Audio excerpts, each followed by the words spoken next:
Muchas gracias. Shalom una vez más. Vamos a comenzar nuestro estudio. En esta mañana vamos a estudiar un personaje importante que no hemos estudiado y hoy vamos a integrarlo en este estudio porque va a ser un testigo muy interesante en el desarrollo de esta lección. Así que la lección de hoy es a Pablo y Bernabé. ¿Okay? Vamos a dar un repaso de la historia, ¿verdad?, de este gran personaje que aparece, ¿verdad?, en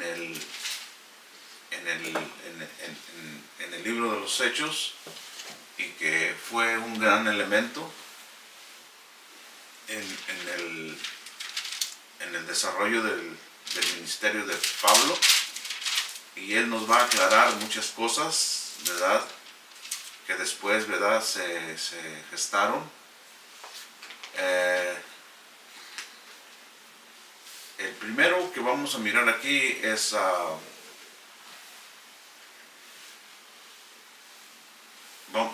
lo primero que vamos a introducir aquí con ustedes es la aparición de este personaje, ¿verdad?, en el libro de Hechos, capítulo 4, verso 32. Ahí es donde por primera vez aparece. ¿Okay? Y recuerden bien que el libro de Hechos, el libro de Geburot, es un libro importante en el desarrollo del ministerio del movimiento Netzarita. Le llamamos movimiento Netzarita a los discípulos que formó nuestro Rebbe, a los apóstoles que dejó nuestro Rebbe y a todos aquellos que se unieron a este movimiento. Les llamamos, ¿verdad?, el judaísmo netzarita del primer siglo, y a ellos se unían fariseos, saduceos, sacerdotes, judíos griegos, helenistas, gentiles. O sea, no había acepción de personas en ese momento. Aceptaban a todo tipo de personas siempre y cuando obedecieran, ¿verdad?, los mandamientos de la Torá y aguardaran el testimonio de nuestro Mesías. ¿Okay? Guardar el testimonio de nuestro Mesías consistía en tres cosas importantes, ¿okay?, para el judío. ¿En qué consistía, verdad, guardar el testimonio de nuestro Mashiach? ¿Okay? Primeramente, que ya había venido, ¿okay?, que se había manifestado Israel. Segundo, que obedeció la Torá y que resucitó entre los muertos. ¿Okay? Entonces, la muerte fue por causa de la obediencia a la Torá. ¿Okay? Entonces, es como que si el alma de nuestro Mashiach fue ofrecida delante del Eterno por la transgresión de los mandamientos de la Torá del pueblo de Israel y del mundo entero. Esto es importante para nosotros entender, ¿verdad?, que la obediencia al mandamiento genera una misericordia y genera una protección divina de parte del Eterno hacia una criatura, hacia un hombre o hacia una mujer. Entonces, la razón que el Mashiach murió, ¿verdad?, es, ¿verdad?, por obedecer la voluntad del Eterno y no obedecer a los hombres. Entonces, él nunca fue en contra de la voluntad del Eterno, pero sí fue en contra de la voluntad de los líderes en aquel tiempo. Y esto generó una revolución interna en el pueblo de Israel, generó persecuciones, confusiones, porque la gente amaba lo que escuchaba, pero temía las consecuencias de los líderes en aquel tiempo. Entonces, este personaje que vamos a estudiar aquí es un personaje muy, pero muy crucial, muy importante, y vamos a darnos cuenta qué tipo de hombre era esta persona que acompañó a Pablo a muchas comunidades judías. ¿ok? Y el nombre de él o el linaje de él nos dice todo, ¿ok? Recuerde bien que cada tribu de Israel tiene un don específico, ¿ok? Dice así, el verso 32. Del 4 de hecho. Del 4 de Hechos 32. La congregación de los que habían creído era de una alma y de un mismo modo de pensar, ¿ok? Entonces, estas almas y estos pensamientos y esta congregación son netamente judíos hasta este momento. Y no solamente son los apóstoles, y aquí en estas fechas había una multitud de israelitas, de judíos, y ya formaban una comunidad, una congregación grande. Ahora, no quiere decir que esta comunidad se unía sola, así como un solo cuerpo, no. Se identificaban, ¿verdad?, los judíos del movimiento nezarita por guardar la Torah. ¿Y por qué? Por guardar el testimonio de Yeshua. Entonces, muchos de estos miembros de esta congregación seguían yendo a sus sinagogas, estaban en diferentes lugares, pero la única diferencia era que aguardaban el testimonio de Yeshua como Mesías, y si el líder donde estaba de acuerdo en lo que él creía y todavía era aceptado en la sinagoga, ahí se desarrollaba, no había ningún problema. ¿Por qué? Porque no cambió de fe, no cambió de religión, no cambió de Dios, seguía observando las tradiciones judías como buen judío, pero había guardado había creído en la venida del Mesías, en la muerte del Mesías y en la resurrección del Mesías. ¿Ok? Hasta ahí todo estaba bien, no tenía ningún problema, ni tanto los judíos fariseos como los nezaritas. Podían tener diferentes ideologías o diferentes pensamientos respecto a eso, pero no era ningún problema. Eso era absolutamente aceptable. El problema después vino, como lo vamos a mirar, cuál era el problema. Ok, no lo voy a decir todavía. Así, hasta ahí estamos bien. Era una congregación que tenían una sola alma y que tenían un solo pensamiento. Y le agregaron a eso que nadie decía que era suyo ninguno de los bienes que tenía, sino que todo lo que ellos tenían era del bien común. ¿Ok? Entonces, entre ellos desarrollaron, ¿verdad?, lo que se llama en el judaísmo, ¿verdad?, sedaká. ¿Ok? La sedaká entre ellos era muy especial y muy particular. ¿Por qué? Porque se estaba generando un movimiento que tenía unas metas diferentes a la instrucción del templo. ¿Ok? Seguían cumpliendo con las ofrendas del templo, pero aparte, ¿verdad?, ellos, ¿verdad?, tenían un desarrollo económico particular entre ellos. Y esto es importante, muy importante. ¿Ok? Entonces, nada de lo que ellos tenían decía que era de ellos. ¿Ok? Se lo daban al servicio de los apóstoles y los apóstoles lo distribuían en su mejor manera. Y los apóstoles testificaban de la resurrección del Mashiach. ¿Ok? Con gran poder, y habían abundante gracia sobre todos ellos. Y ningún necesitado había entre ellos, pues los que tenían campos y casas lo vendían y traían el dinero de lo vendido. Dice, y ellos lo ponían a los pies de los apóstoles, y cada uno le era dado conforme a su necesidad. En ese tiempo, José o Joseph, quien los apóstoles llamaban Bernabé, ¿okay?, que interpretado es hijo de consolación, un levita de la región de Chipre. ¿Ok? Entonces, ahí ya te dice a ti muchas cosas. ¿Ok?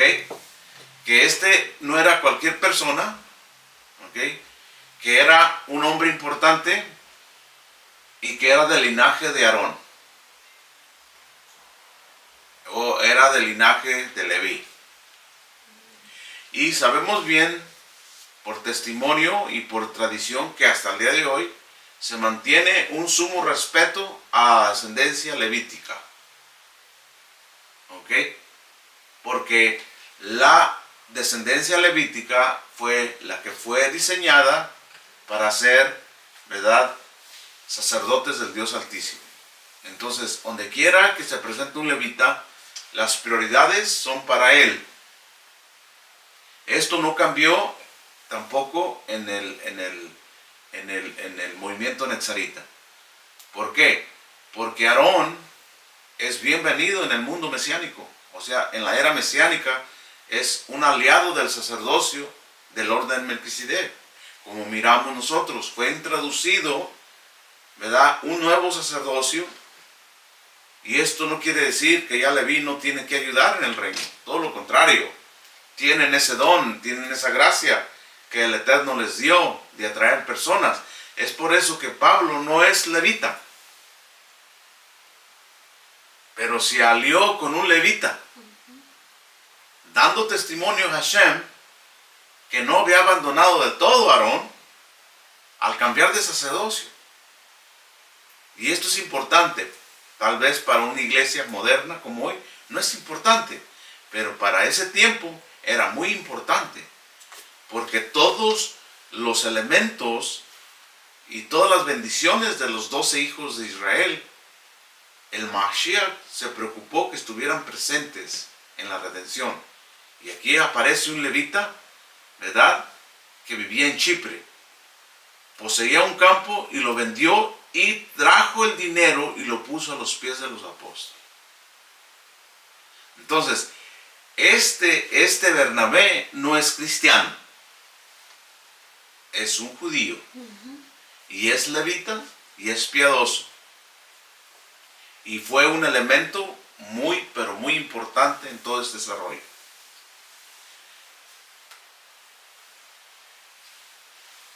Entonces, contrario, ¿verdad?, aquí en el libro de los Hechos, capítulo 5, está la muerte de Ananías y Zafira, que ya muchos de ustedes la conocen. Ellos hicieron todo lo contrario de lo que hizo este varón piadoso, pero no vamos a hablar de eso porque no es el tema. Entonces vamos a seguir los pies de Bernabé, ¿ok?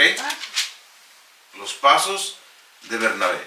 Entonces vamos a mirar aquí el siguiente pasaje que nos va a ayudar a nosotros, ¿verdad?, a desarrollar la aparición primeramente de este varón. Vamos al capítulo 9 del mismo libro de Hechos.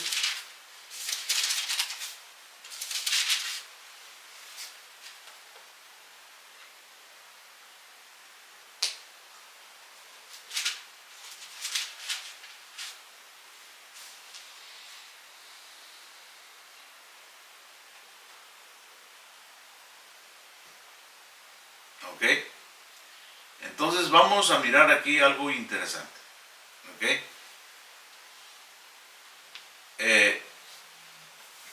En el 9 aparece, ya miramos que Bernabé, ¿verdad?, se unió al movimiento nezarita antes que Pablo. ¿Ok? En el capítulo 4 de Hechos, ahí aparece Bernabé, que ya es movimiento nezarita, aceptando, ¿verdad?, el testimonio del Mashiach y uniéndose al movimiento nezarita. Pero Rab Shaul todavía no era converso. Su conversión viene en el 9. Entonces Saulo, lleno todavía de ira y de amenazas de muerte en contra de los discípulos de nuestro Adón, solicitó cartas al sumo sacerdote para entregarlas en las sinagogas de Damasco, para que si encontraba a los que seguían este camino, ¿cuál camino? Al camino netzarita, ¿ok?, que eso también implicaba a Bernabé, ¿ok?, hombre o mujeres, pudiera llevarlos atados a Jerusalén, ¿ok? Y mientras él iba a aproximarse a Damasco, resplandeció y de repente sobre él una luz del cielo. Ya miramos nosotros todo esto, ¿verdad? Vamos a brincarnos el 10. Y había en Damasco cierto discípulo cuyo nombre era Ananías, a quien el Señor le dijo en visión: Ananías. Y él respondió: heme aquí, Señor mío. Nuestro Señor le dijo: levántate, ve a la calle que se llama la derecha y busca en la casa de Judá a Saulo, de la ciudad de Tarso, porque aquí él está orando, y he visto en visión a un varón cuyo nombre es Ananías, que entra y le imponen la mano para que le sean abiertos los ojos. ¿Ok? Entonces ya miré yo, ¿verdad?, que literalmente quedó ciego, pero también estaba literalmente ciego con respecto al testimonio del Mashiach. No estaba ciego a la interpretación de la Torah y al cumplimiento de los mandamientos. ¿Ok? Estaba ciego al entender la función del Mesías y la relación que tenía el Mesías con Israel y la relación que tenía el Mesías con los gentiles. En ese aspecto estaba ciego.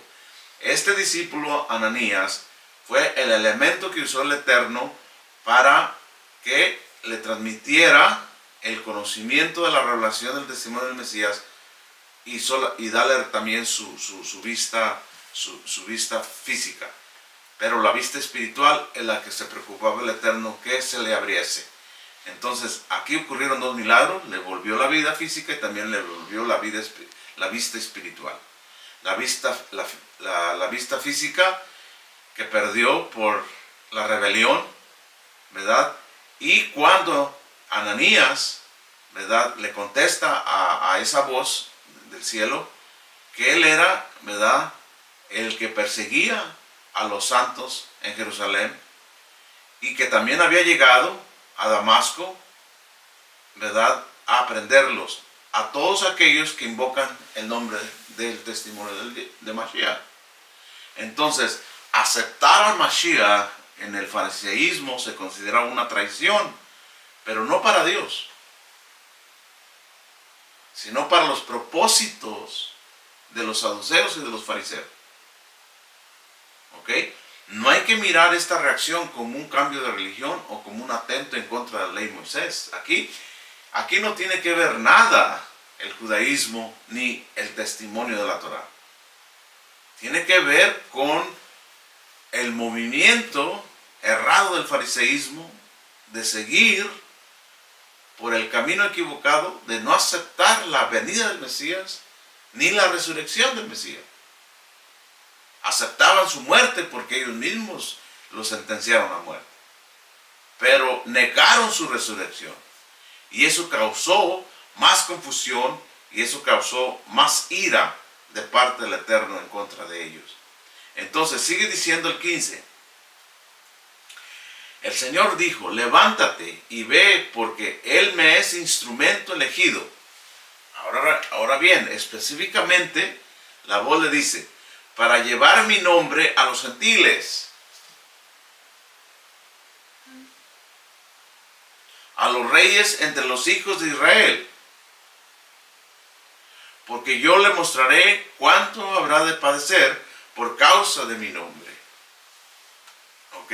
Entonces Ananías se dirigió a él, a la casa, y habiendo impuesto las manos sobre él, le dijo a Saulo: hermano mío, nuestro Señor Yeshua, que se te apareció en el camino cuando venías, me ha enviado para que sean abiertos tus ojos y seas lleno del Ruach HaKodesh. ¿Ok? En ese recibimiento del Ruach HaKodesh, ¿verdad?, hizo una función en su pensamiento y en su entendimiento de las escrituras del Tanakh. ¿Okay? El Tanakh es el volumen de escritos que existían en aquel tiempo, compuestos de Torah, que son los 5 libros de Génesis, Éxodo, Números, Levíticos y Deuteronomios, y de Neveim, que viene desde la primera de Samuel hasta el último profeta, ¿verdad?, y los escritos que se componen del libro de los Salmos, los Proverbios, Eclesiastés, etcétera, etcétera. Entonces, en en esos 3 volúmenes está codificada la venida del Mesías, el nacimiento del Mesías, la vida del Mesías, la muerte del Mesías, la resurrección del Mesías y el reino del Mesías. ¿Ok? Entonces los discípulos del Mesías ya vivían esa época. Ya pasaron por la crianza, la enseñanza del Mesías, la muerte del Mesías, la resurrección del Mesías. Ahora están en el reino. Entonces Pablo tenía mucho que aprender de ese proceso. Él estaba muy lejos de esa realidad, pero el Eterno vio un potencial, ¿verdad?, en él, porque amaba el servir a Dios bajo el liderazgo de los fariseos. ¿Ok?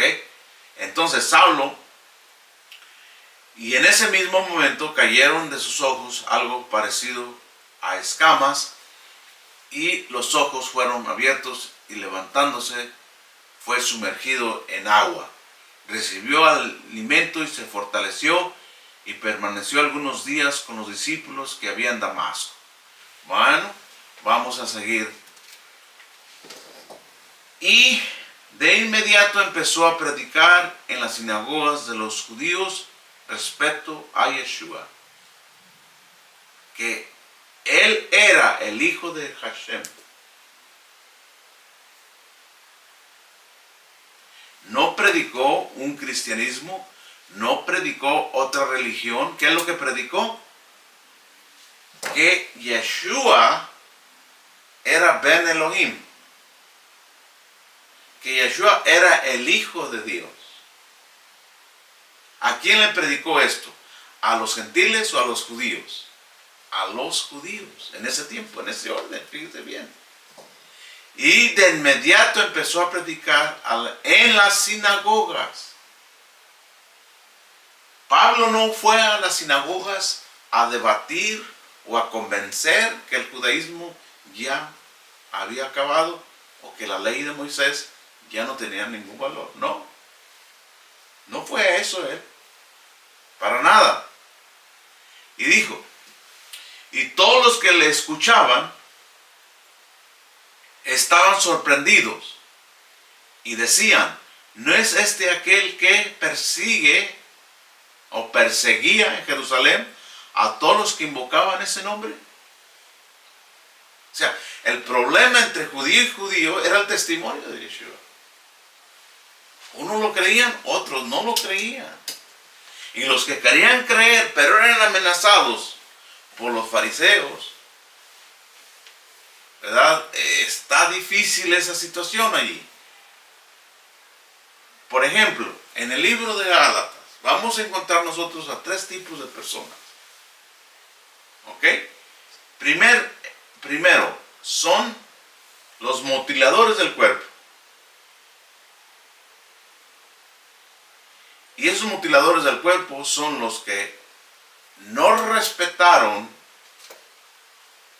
las instrucciones del Beidín de Jerusalén con respecto a los gentiles. Esos son los malos hermanos, los falsos maestros. ¿Ok? Que no eran judíos. O eran judíos por conversión a las 18 reglas de Shema. No eran judíos de nacimiento, eran convertidos al judaísmo. ¿Ok? Entonces, ese es un grupo muy importante. ¿El segundo grupo cuál es?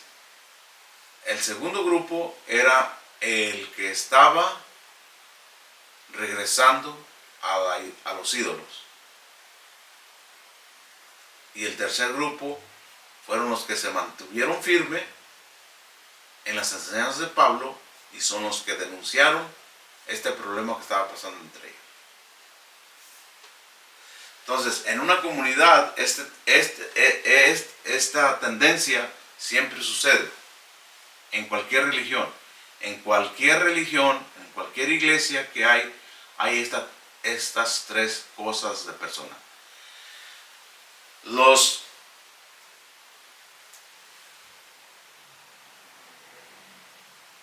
renovadores son los que quieren cambiar las cosas. Siempre hay un grupo, siempre hay un hermano que viene y quiere cambiar las cosas. ¿Ok? Y luego están los que se desaniman y regresan a la vida pecaminosa, y los terceros son los que siguen firme con lo establecido y la tradición. ¿Ok? Siempre sucede esto, ese es el mismo tendón.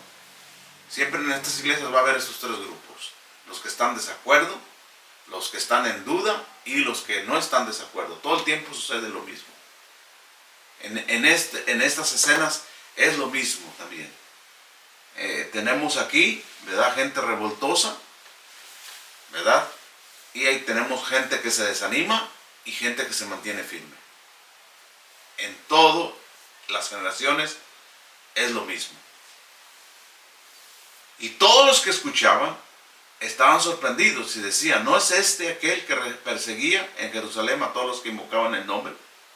Y aquí que para esto mismo también fue enviado hasta acá, con el fin de llevarlos a todos atados ante los principales sacerdotes. ¿Ok? Entonces, la noticia se había divulgado que todo aquel judío que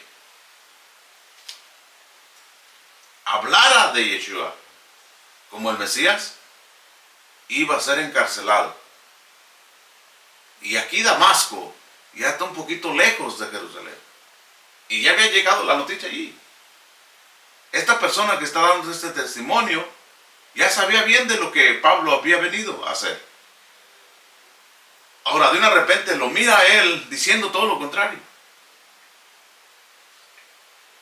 Pero Pablo se fortalecía más y más y causaba emoción a los judíos que habitaban en Damasco, demostrando que este era el Mesías. ¿Ok? Entonces, este fariseo de la tribu de Benjamín, doctorado en la ley de Moisés, con permiso y autoridad del sacerdocio,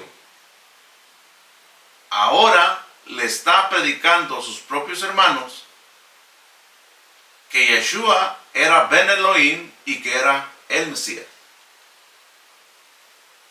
En ningún momento se menciona aquí un cambio de ley, en ningún momento se menciona un cambio de religión, o en ningún momento se menciona una nueva religión o un nuevo Israel. Esto es lo que después vamos a mirar en las cartas de Pablo. Pero para entender las cartas de Pablo tenemos que mirar su formación de él. Él aquí todavía está en pañales con respecto a la función de los gentiles. Recuerden bien que él no rápidamente fue a los gentiles, no, está en las sinagogas judías todavía. Y para él es mucho más fácil enseñar a un judío respecto al Mesías que enseñarle a un gentil al propio Mesías. ¿Por qué? ¿Por qué es más fácil para Pablo enseñarle a un judío que el Mesías, que Yeshua es el Mesías, que enseñarle a un gentil que Yeshua es el Mesías? Primeramente, que el gentil no conoce al Dios de Israel. Segundo, que no conoce la Torá de Moisés. Tercero, que no conoce quién es el Mesías.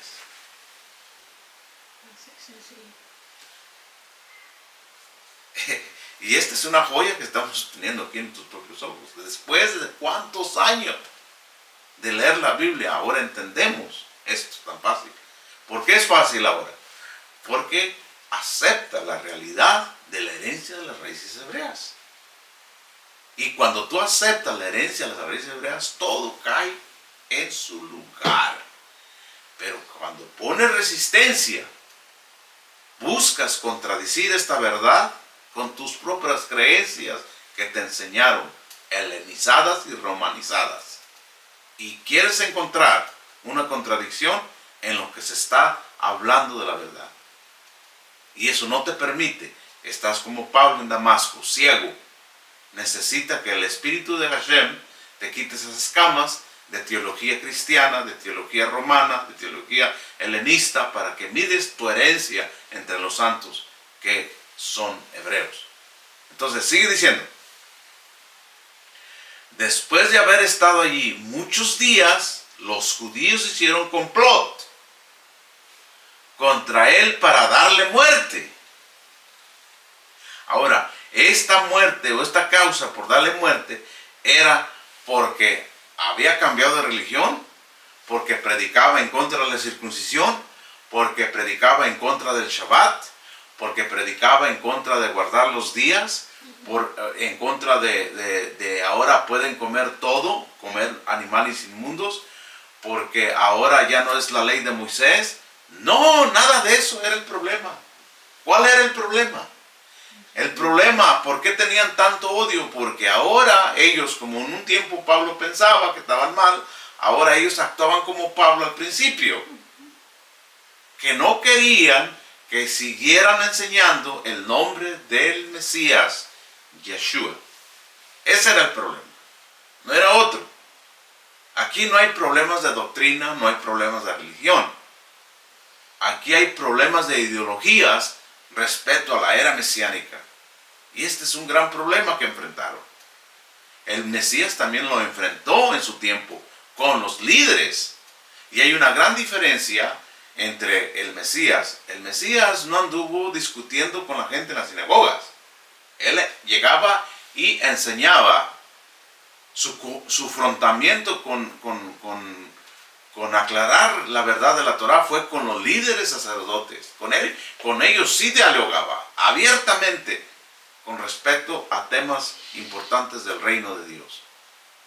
Pablo, en cambio, él nunca enfrentó al Sanedrín. Él enfrentó a los judíos, personas a personas, más comunes. Ahora bien, después de haber estado ahí muchos tiempos, ¿verdad? Como miramos, querían darle muerte. Pero se le dio a conocer a Saulo el complot que ellos tramaban. Y ellos vigilaban las entradas de la ciudad de día y de noche para darle muerte. ¿Dónde pasó esto? En Damasco, no en Jerusalén. En Damasco. Y Damasco es una ciudad romana, pero ahí había mucho judío. Y había sinagogas.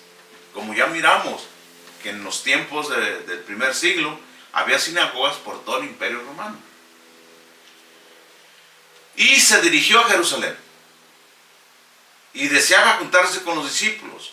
Pero todos le temían porque no creían que fuera discípulo. Entonces, ¿quién aparece allí? Bernabé.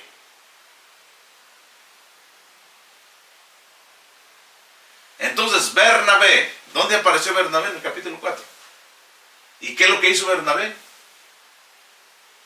Vendió sus propiedades y se los dio a los apóstoles.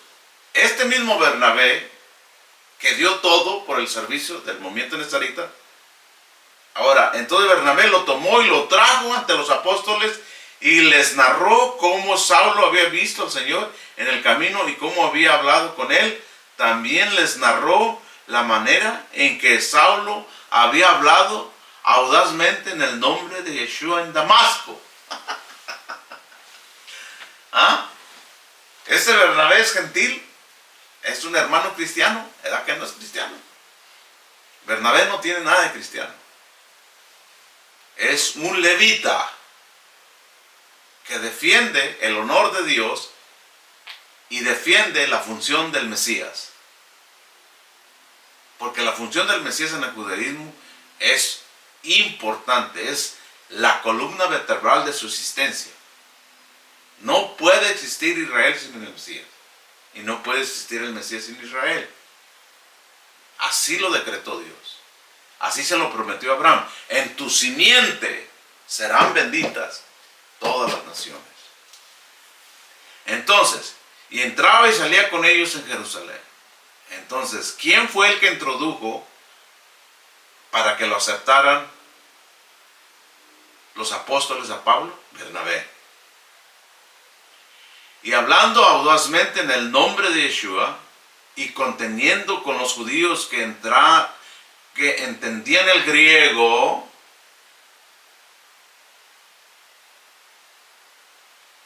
pero estos procuraban darle muerte. Entonces, hubo un enfrentamiento de Pablo en contra de los judíos helenistas. Cuando habla de griego, habla de un helenismo fuerte. Y contendía con ellos a tal modo que le querían dar muerte. Cuando los hermanos se enteraron de esto, lo llevaron de noche hasta Cesarea y desde allí lo enviaron a Tarso. ¿Ok? Bueno, vamos a dejarlo hasta ahí y vamos a brincarnos a otro punto importante. ¿Ok? Vamos al capítulo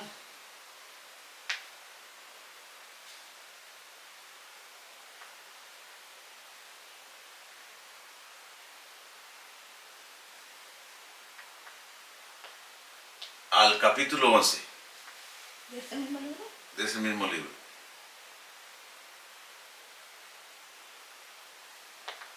Dice, y los apóstoles, recuerden bien, fíjense cómo estamos mirando.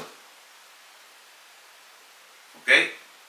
Y los apóstoles y los hermanos que estaban en Judea, no en Damasco, no en Galacia,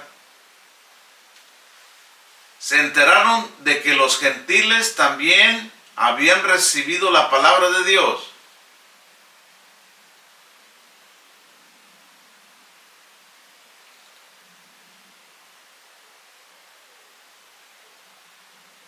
Y al subir Simeón a Jerusalén, los que eran de la circuncisión contendían con él, diciendo, él ha entrado en casa de incircuncisos para comer con ellos.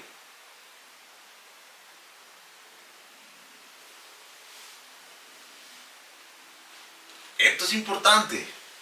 Esto es importante. ¿Ok? ¿Por qué fue acusado Pedro de esto?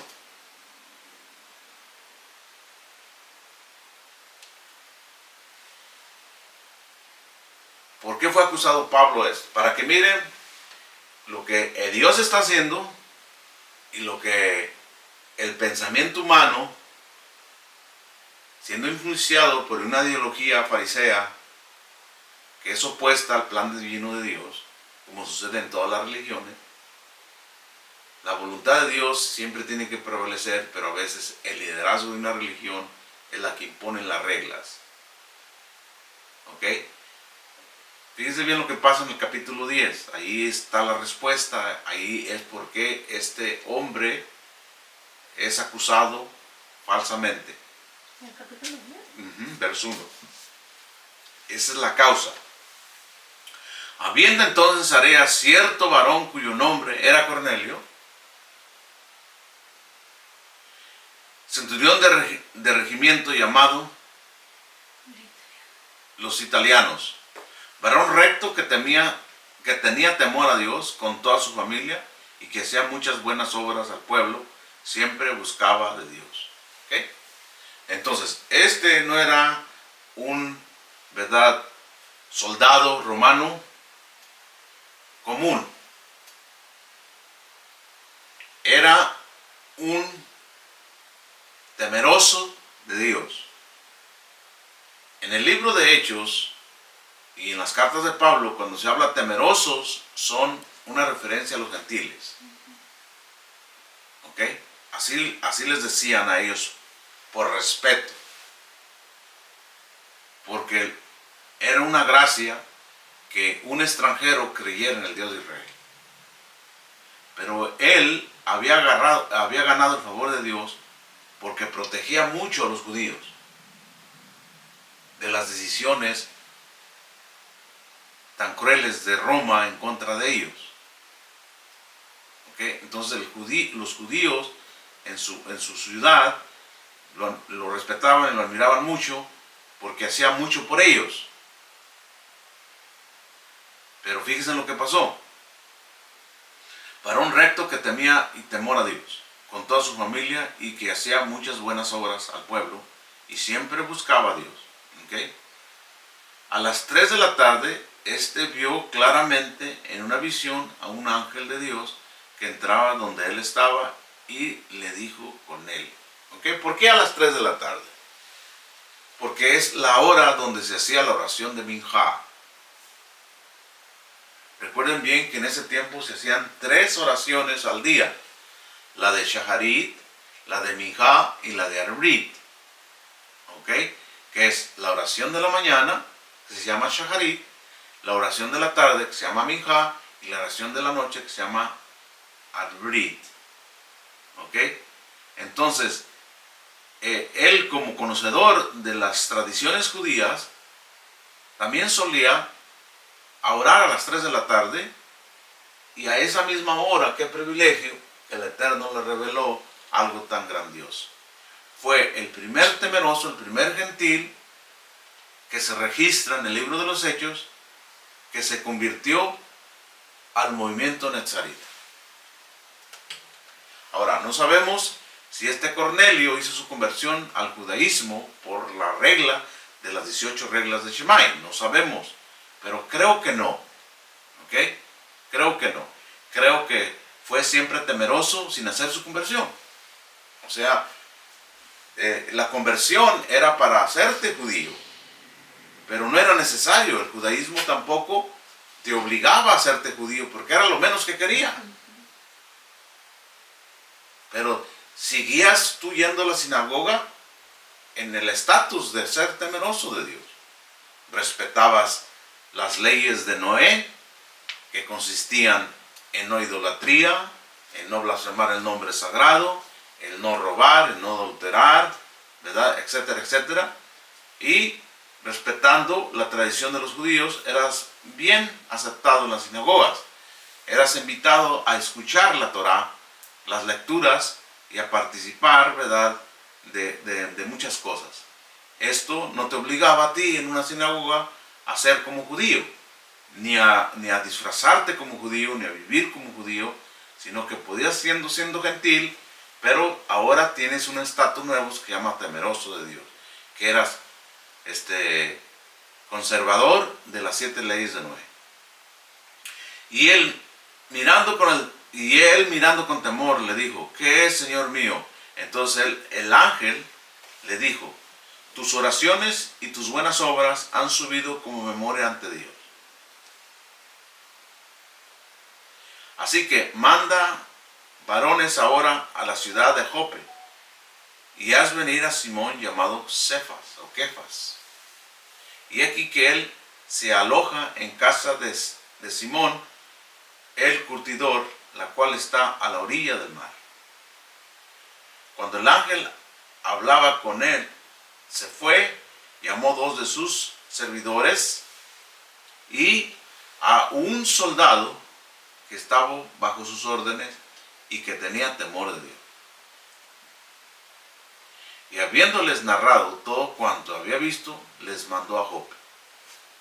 Al siguiente día, mientras ellos iban por el camino, se aproximaba a la ciudad, Simón subió a orar a la azotea a la hora 12 del día.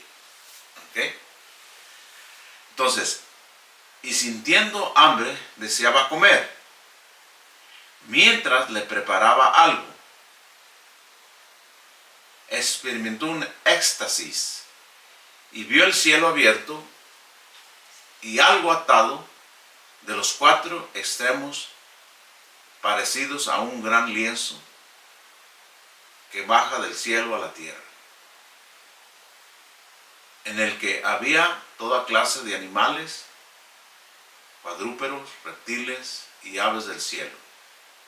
Y vino a él una voz que le dijo: Simón, levántate, mata y come. Pero Simón dijo: de ningún modo, Señor mío, jamás he comido nada impuro o inmundo. Entonces aquí es algo muy interesante, ¿verdad? Si lo leemos así, literalmente, pues no hay nada. Pero si ponemos atención a la visión, la enseñanza no es con respecto a la comida. ¿Ok?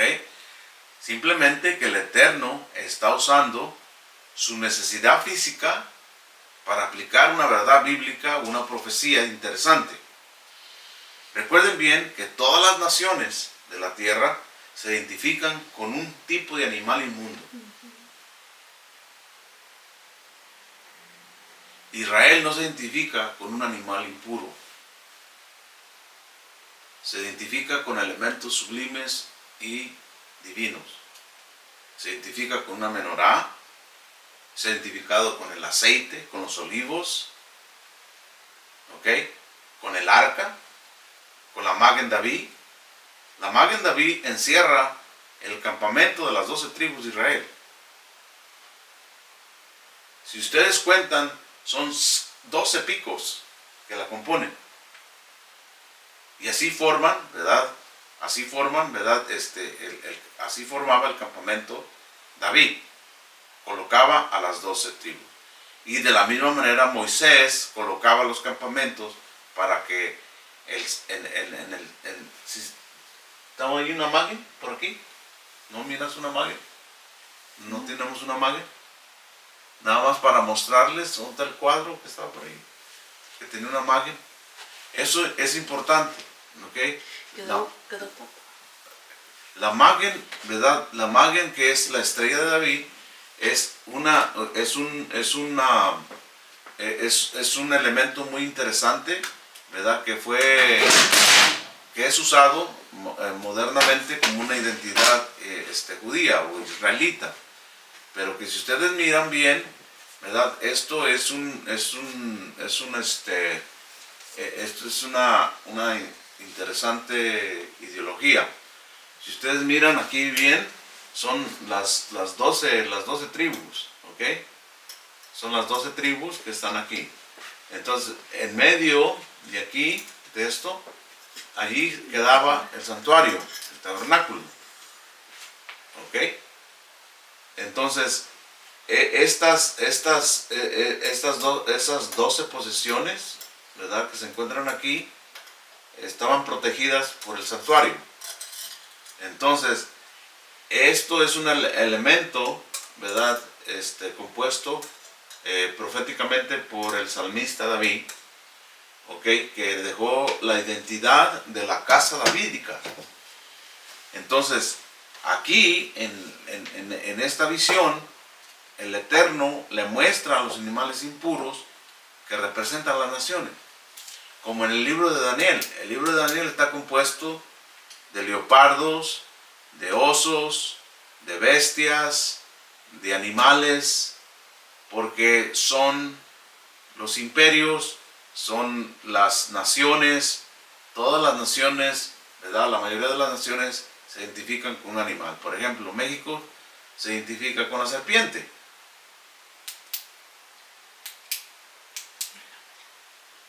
Y el águila, que son animales, ¿qué? ¿Puros, impuros? Impuros. ¿Ok? Unos se identifican con el oso, otros con el dragón, otros con el murciélago, otros con el perro. Y esto viene desde Egipto, Babilonia, Grecia. Ya Grecia se identifica con todo el mundo de animales. Inclusive mezclean mitad hombre, mitad animal y todo eso. Una ideología helenista totalmente, ¿ok? Pero Dios, que es creador de todas las cosas, Él sabe todas las cosas y le muestra a Pedro lo que va a pasar. Entonces, primeramente, aquí en el capítulo 10 ya tenemos bastante tiempo que había resucitado el Mesías y hasta aquí no aparece un cristianismo. ¿Ok? Hablando históricamente. No aparece un movimiento como cristiano. Y aquí todavía creo que Pablo sigue siendo judío y sigue siendo, ¿verdad?, observador de las leyes de Kashrut. Porque él mismo, ¿verdad?, dice que no ha comido nada que sea impuro o inmundo. ¿Ok? ¿Cuál es el animal impuro y cuál es el animal inmundo? ¿Ok? El impuro es el que se contamina y el inmundo es el que no se puede comer. ¿Ok? Son dos cosas diferentes.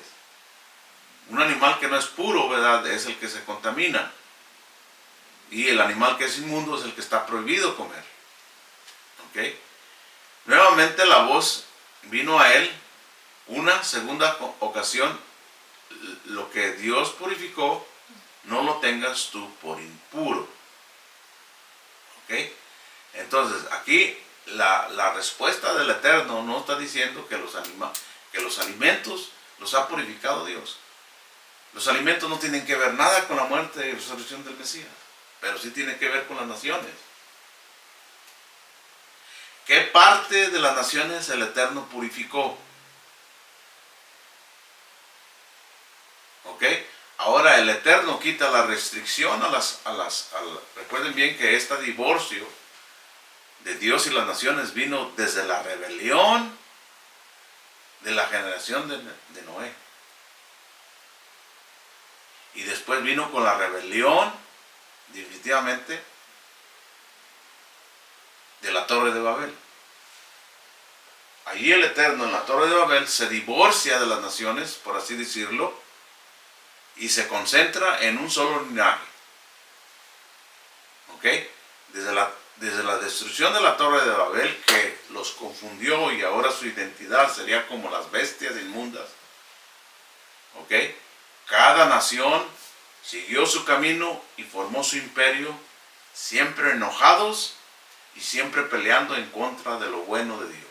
Y es por eso que Dios eligió a su pueblo Israel, y es por eso que todas las naciones siempre están en guerra por Israel. ¿Por qué las naciones están en guerra contra Israel? Porque Israel es una amenaza nuclear, porque es una amenaza militar, porque es una amenaza, ¿verdad?, poderosa. No, por los ideales. ¿Ok? Por los ideales, por sus creencias, por sus prácticas, que de una forma afectan a la civilización moderna. ¿Ok? Entonces, cuando el Eterno le dice, lo que Dios purificó, no lo tengas tú por inmundo. Esto no quiere decir que Dios ahora purificó toda Grecia. No quiere decir que ahora Roma es purificado porque así Dios lo dijo. No. Recuerden bien que Israel como nación es participante del pacto y nace dentro con la esperanza de una redención por derecho.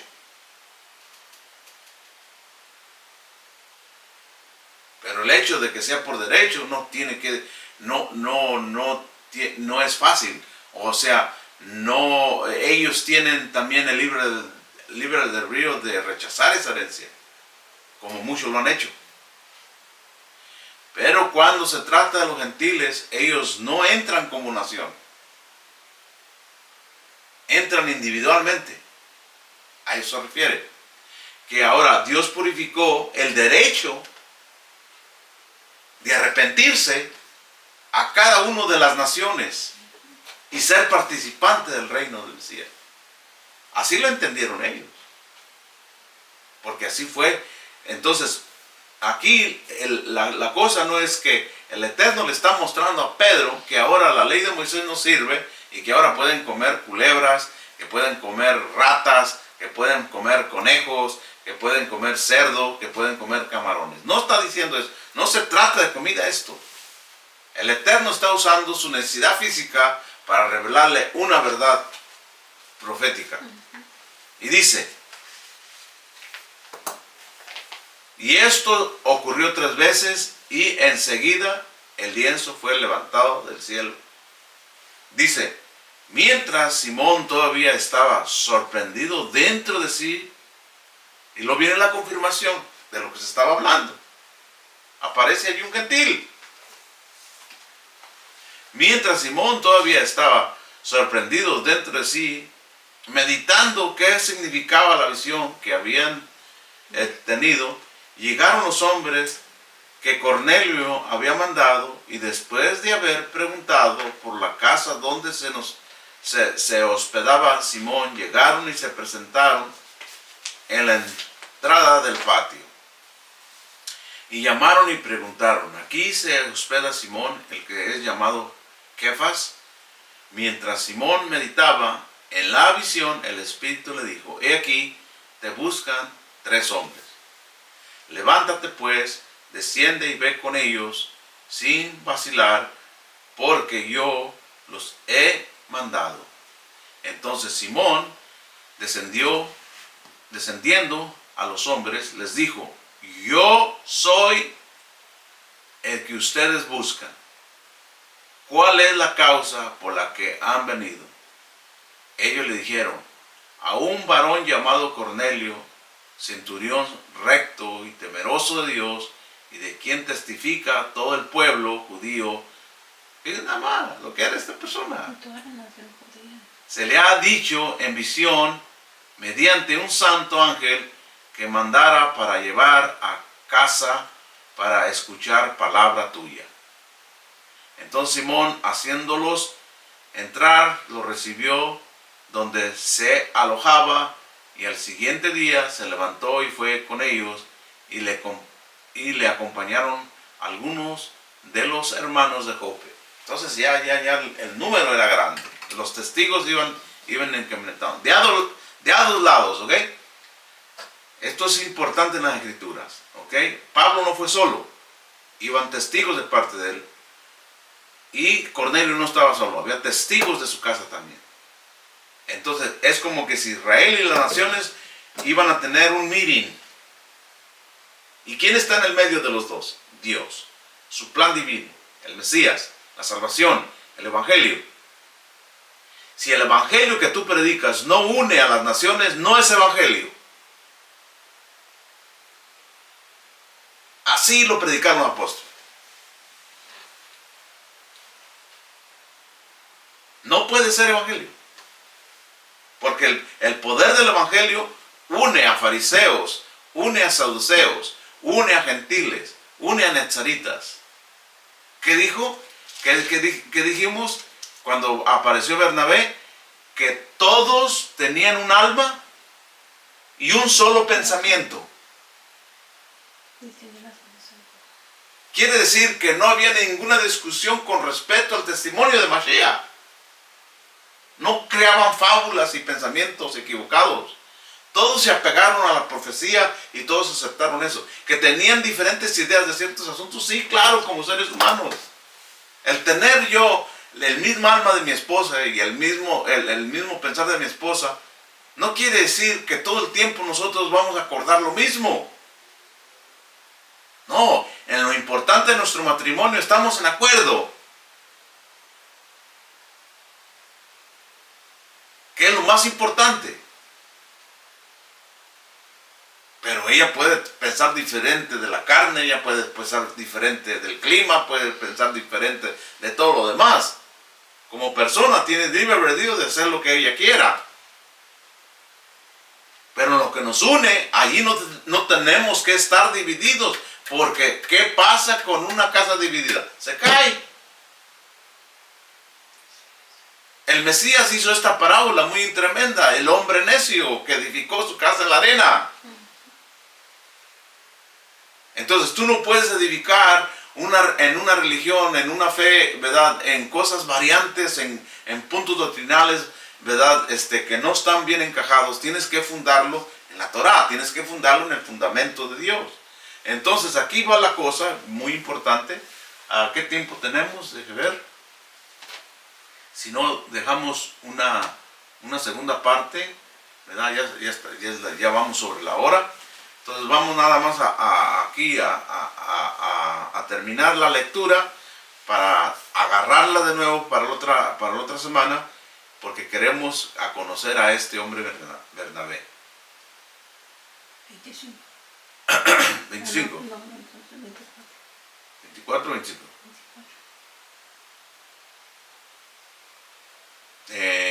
Que en el 10 estamos, ¿no? 10, 23, que me parece. Ok. Y al día siguiente entraron en Cesarea y Cornelio los esperaba reunido con todos sus familiares y también amigos íntimos que él tenía. ¡Wow! Qué bonito fuera que la gente recibiera así a los que van a predicar la Torah, así, ¿verdad?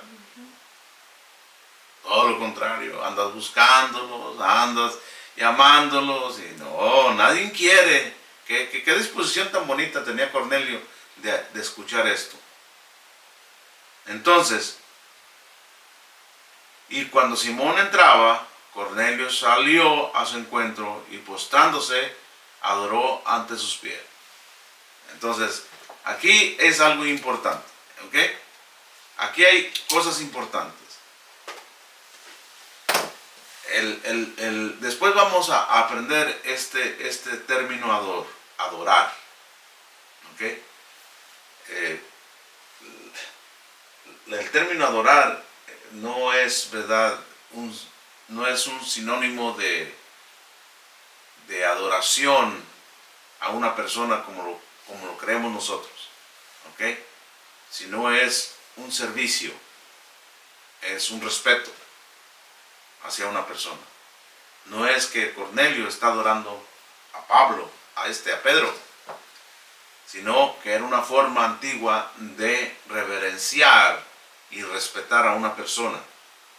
Pero Simón, levantándolo, le dijo: levántate, yo también soy hombre. Esa es una cuestión. La otra, que tenía un pensamiento gentil, Cornelio, y pensaba que Pedro era una cosa divina. Esos son los dos puntos de vista que puedes tú llegar a tus conclusiones, pero ese no es el tema. Simplemente quiero explicar eso. Pero Simón, levantándose, le dijo, fíjese bien, la defensa farisea. Fíjese bien, todavía tenía tradiciones fariseas o judías. Pero Simón, levantándose, le dijo: levántate, yo también soy hombre. Y mientras hablaba con él, entró y encontró a muchos que habían ido ahí, y les dijo: ustedes saben que no lo es permitido a un varón judío asociarse con ningún extranjero por no ser de su propio linaje. En otras palabras, era prohibido. ¿Quién prohibió? ¿Dónde dice la Torá que está prohibido para un judío entrar a la casa de un gentil? Para la otra semana vamos a hablar de eso. Para que sepan, ustedes saben lo que digo. En vez de saludarlos, en vez de decirle cómo están, lo primero que hace una defensa. Pero esa misma tradición la usa para enseñar una gran verdad y una gran revelación que Dios le dio. ¿Ok? Entonces, ¿quién introdujo esa ley de prohibición de un judío entrar a la casa de un gentil? ¿La Torá o es una ley farisea? ¿Ok? Para la otra semana, con la ayuda del Eterno, vamos a continuar con eso.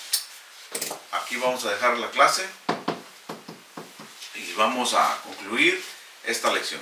Interesante la vida de Bernabé, que sin duda fue un gran elemento para el desarrollo del ministerio de